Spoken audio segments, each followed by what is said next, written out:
Welcome back to Menopause and Me. Today we're talking all about feet, but before we start, I thought we'd start with a little human interest story. I'm recording this video today in Melbourne, Australia on the 27th of January, 2026, and it is over 45 degrees out there today, and there's a small town up the road which is set to nudge the 50 degrees Celsius, that is, mark, which is set to be the hottest place on the planet today.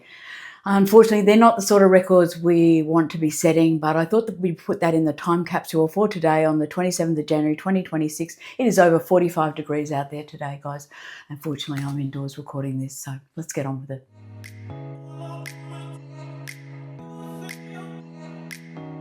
Have you noticed your big toe quietly drifting inwards while the rest of the toes follow like obedient sheep? And before you panic, no, this is not a foot fetish video. It's a conversation your feet have been trying to have with you. We talk a lot about hips, cores, posture, hormone, but your feet? They carry us through our entire lives, yet most of us only give them as much attention as an old handbag. And biomechanically, the forefoot plays a huge role in balance and propulsion, and how force travels its way up through your knees, hips and spine. And then menopause hits. Balance feels off, toes start migrating, and feet feel tired, sore, and sometimes painful. This isn't random, and it's definitely not just aging. Women of our generation, myself included, spent decades trying to squeeze into stilettos, court shoes, narrow trainers, and it was definitely a fashion over function faux pas on my behalf. Our feet adapted because bodies always do. The forefoot is also the part of the foot most shaped by footwear, which makes it powerful, yet vulnerable over time. But now, those adaptations are asking to be undone. You've probably seen these little green things on my feet in every video. These are toe separators. They don't force change.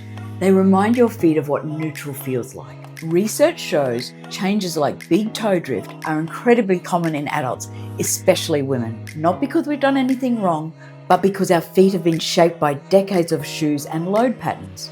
You can wear them for as little or as long as you like. Start with 5 to 15 minutes is plenty.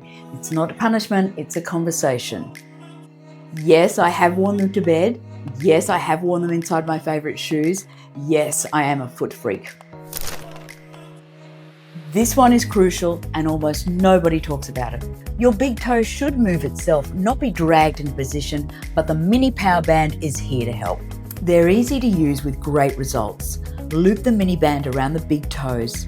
Gently move the big toe away from the others, slow and controlled. 8 to 12 reps, pain-free, focusing on the toe doing the work. If your big toe isn't doing its job, everything above it works overtime. This is where your nervous system comes into play. Your feet are packed with nerve endings. When you roll them gently, you're not just loosening tissue, you're telling your brain it's safe to let go. Slow, pressure you can breathe through. Curious, not aggressive.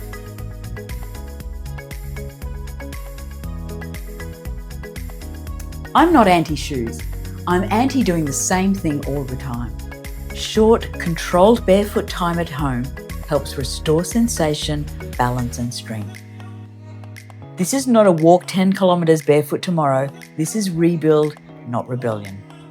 When your feet work better, everything above them benefits. If you've been wondering why your balance feels different, why your toes are changing, while your body feels a little less grounded, start here.